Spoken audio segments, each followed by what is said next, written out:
Kami dari kelompok 2 Sejarah Kenegaraan di sini akan membahas tentang ekonomi masa awal kemerdekaan.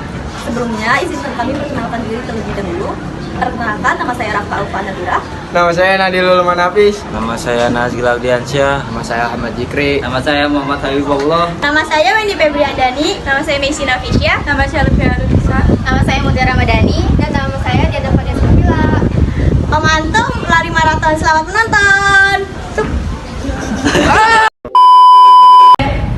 Guys, mau nanya deh, kemarin kan kita belajar sejarah tentang masalah ekonomi pada awal kemerdekaan Indonesia. Tapi tuh gue belum paham, kalian paham gak sih? Kalau kalian paham, gue mau minta tolong jelasin. Gue banget deh. Jadi kita lagi bahas materi yang dikasih malam kemarin. Nih Hopi lagi nanya materinya. Oh, pas banget nih, kita juga lagi ngebahas ini. Jadi gabung biar lebih jelas. Balik. Nah, tapi gue dulu ya yang jelasin. Jadi tuh masalah ekonomi ini yang terberat itu tantangan untuk Indonesia. Pada proklamasi 1945 ini, Indonesia masih menghadapi yang namanya kolonial yang menyebabkan ekonomi itu sangat lemah.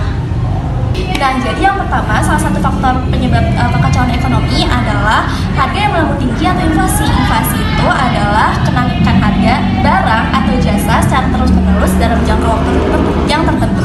Nah, selanjutnya dengan penggunaan 3 mata uang, yakni gulden dari Belanda, yen dari Jepang, dan rupiah dari Indonesia, menyebabkan kekacauan dalam sistem keuangan. Pemerintah mengalami kesulitan dalam mengendalikan uang. Sementara harga-harga barang terus melonjak drastis. Nah, kedua ada inflasi tinggi, banyaknya uang yang beredar, terutama peninggalan Jepang dan mata uang Nika, menyebabkan inflasi yang sangat tinggi. Harga-harga kebutuhan pokok melonjak tajam, sementara daya beli masyarakat berkurang. Selanjutnya, inflasi yang tinggi ini menggerus nilai mata uang dan membuat pemerintah mengalami kesulitan untuk memperbaiki perekonomian.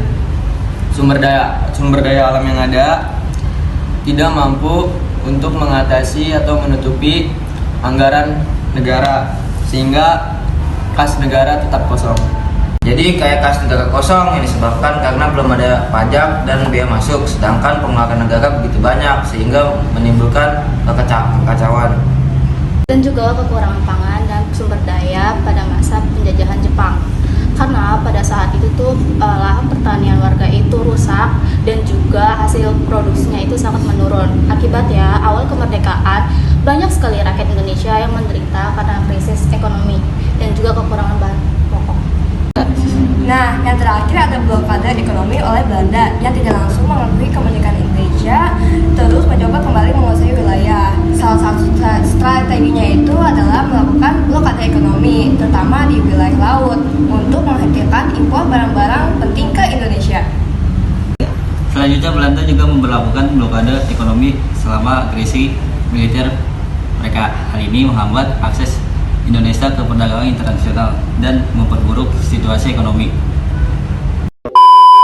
Ada nih, udah ngerti belum Pim? Materi tentang masalah ekonomi di awal kemerdekaan Indonesia. Udah paham belum Pi apa yang kita jelasin tadi?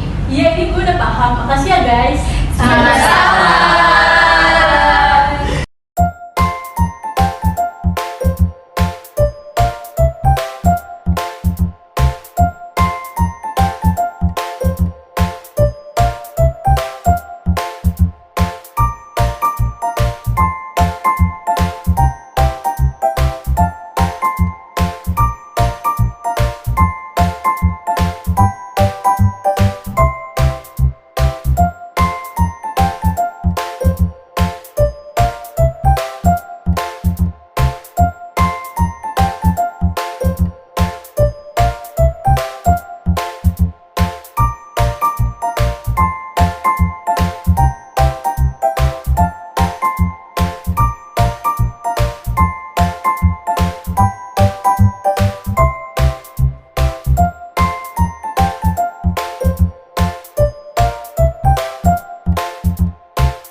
A few moments later.